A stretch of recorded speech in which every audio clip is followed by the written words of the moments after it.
This chapter was alright, you know. Just alright chapter. Seriously, the chapters, recent chapters, I mean, the amount of information that we've gotten from them in terms of the abilities and the expansion of these abilities within the One Piece verse is humongous. Second thing is that, you know, the power gap between Doflamingo and the rest of the Don Quixote family members is disgusting. I mean, you saw him get up. Maybe just with the exception of Virgo. But I don't know, because Law has a very weird Devil Fruit ability. I really liked these two double panels of Law and Luffy looking up at the sky and realizing, shit, the birdcage is still up. This motherfucker's not down. Luffy's bounty is gonna shoot up after this arc. You have the people watching him, you got the Marines there, it's obvious. So Luffy is exhausted, he deflated like a balloon, and then Burgess just jumps out. Wee! Ha ha! According to Koala, and she should know because she's a Fishman karate expert, in order for Burgess to jump from that distance and think that he can land well,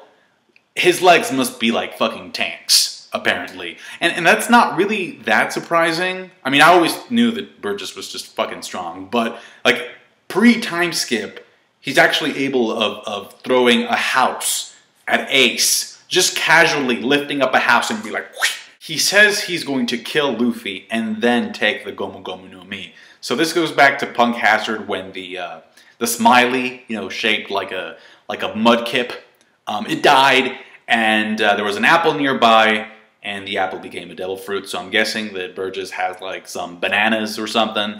And I guess that kind of means two things. It means that Blackbeard kind of did the same thing near Whitebeard's corpse under that cloak, and it could also mean that Doflamingo did something similar with Ace's corpse. Now, when Doflamingo gets back up or whatever, you see like all these citizens like running and hurrying away. Look at that panel. It looks like he is collapsing. He is shattering a level of the hill. That shit is breaking like a cookie. Then you have the whole conversation with the announcer. And it's interesting that Luffy says that after using Bound Man, he doesn't say after using Gear 4th. So, and this goes to some speculation that I've seen some of you guys leave in the comments about, like, maybe Gear 4th has different forms or different modes.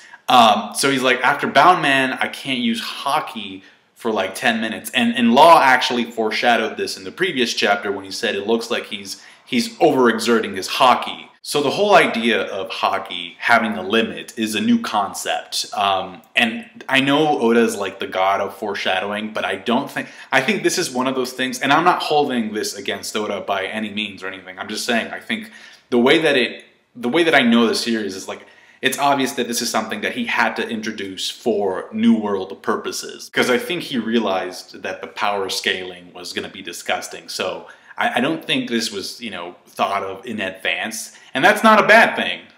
If you have an example of this being thought of in advance, please let me know. But anyway, Luffy asks for 10 minutes, and he says that after that, he'll be able to finish Doflamingo off with one final attack.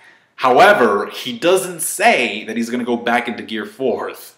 I mean, it's implied, but this final attack, what's it gonna be? Could it be something related to Red Hawk, maybe? I mean, if the buildup is any indication, that final hit is gonna be beautiful. You know what would be a great twist? If the guy in the leopard suit was, like, connected with Kaido or something? Or one of the Colosseum fighters, I don't know. Here's the thing, in order for Dressrosa citizens to be okay within the 10 minutes that Luffy is asking for, Zoro, Kinemon, and Kanjiro have to take down the birdcage. Some help from Fujitora would be really appreciated as well. Burgess bursts out of a building, and if he has observation Haki, which I think he has to, it sucks. He did not see my man Sabo's drop kick coming.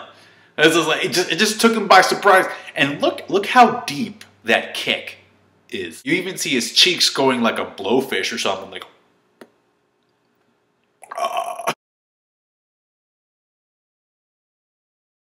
And this final page is beautiful for a bunch of reasons. Not just because of the Ace nostalgia, although that has a lot to do with it. You know, Ace died protecting Luffy from somebody who was about to fuck him up, and now Sabo's doing the exact same thing. He is not using his flames or anything. It's like, it's old school Sabo with the pipe. Most importantly for me is the fact that this is the first time that we see them see each other. Does that make sense? As readers, you know, when they reunited for the first time, we didn't get to see that, and now it's just like, oh, Luffy looking, Sabo, yeah, Sabo. So that's awesome, and I can't wait to see what happens next. Thank you so much for watching. Like the review if you did, I appreciate that. Subscribe, comment. Jesus, Mary, and Joseph, it's my man Sabo.